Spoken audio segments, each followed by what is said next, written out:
last time I seen you, we faced each other on NXT. Next thing I know, you're on Mania. Yeah. How, Sway?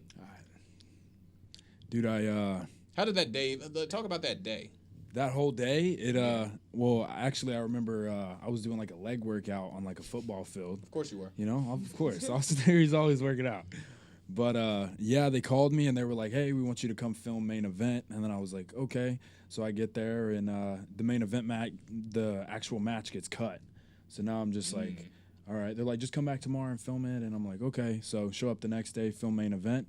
I'm like, hey, you guys need me for anything else? They're like, nope. So I go all the way home, get a call, hey, you need to come do Raw. And I'm like, oh, okay. And then we do some Raw. And then right after that, they're like, hey, you're on WrestleMania now. I'm just like, They must have liked you. yeah. I'm just like, all right. But you already had that. You already pretty much had that little relationship or familiar. How do you say this word? Familiarity.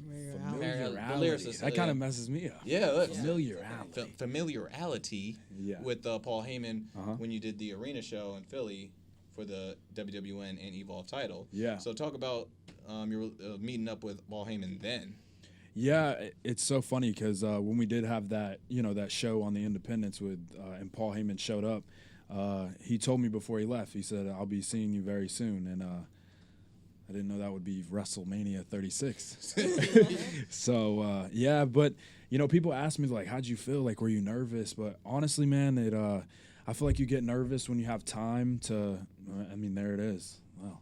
Bam. It's great. There it is. That match right there. Yeah. Yeah, look at that ball. Yeah. Mike the GOAT.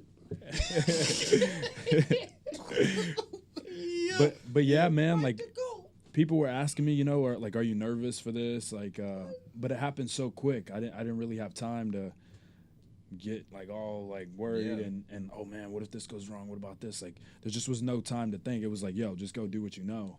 So I always say it's like, you know how to ride a bike. Now ride a bike on Raw. Yeah. Now ride your bike at WrestleMania. Yeah, ride that's your all it bike was. in front of like 10 people, 10,000 people. Ride your bike in front of no people. Like, it's just go out there and ride your bike. Yeah. That's how, I wonder in my if- mindset. I wonder if I still can ride a bike.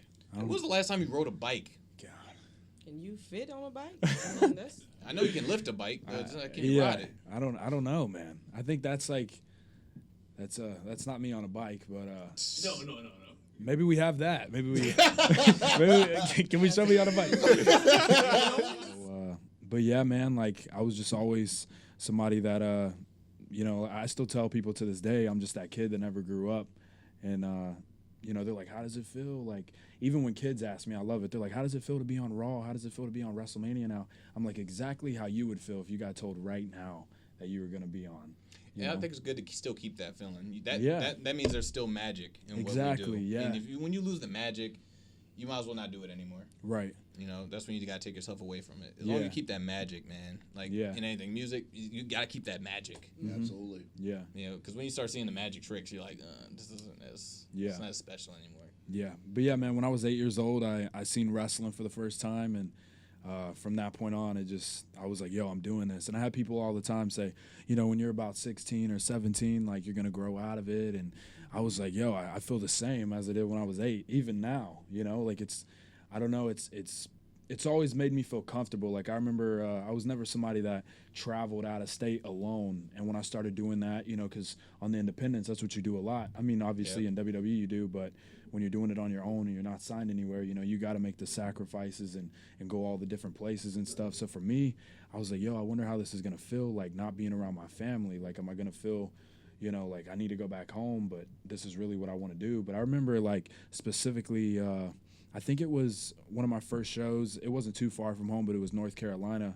And I remember seeing a ring, and I was just like, oh, man, like, it doesn't matter where I go. As long as I see a ring, I'm good. Yeah. And Mexico was actually one of the first places that this is, Garza, you need to be here. We're talking about Mexico. We do. I'll get him. Yeah, but Mexico was one of the first places where I actually left America. And I remember, like, I was like, all right, let's see how this feels. And I remember same thing. I seen a ring, and I was just set in stone. I was good. I was like, yo, I'm comfortable. It's like just being with my family, you know what I mean? And it doesn't matter who's in the crowd. Like, I know everybody there loves wrestling, and I feel like it all just – with anybody, like the wrestler, the fan, or the cameraman, like as soon as we're all in that same environment together, it's just like we're just one, you know? Yeah, and I always like that feeling. Yeah. It's not always the case. Mhm. You're not always going to get that camaraderie everywhere you go. Right. But when you do, it's a lovely feeling. Mhm. It's a lovely feeling, amazing feeling, unlike anything else.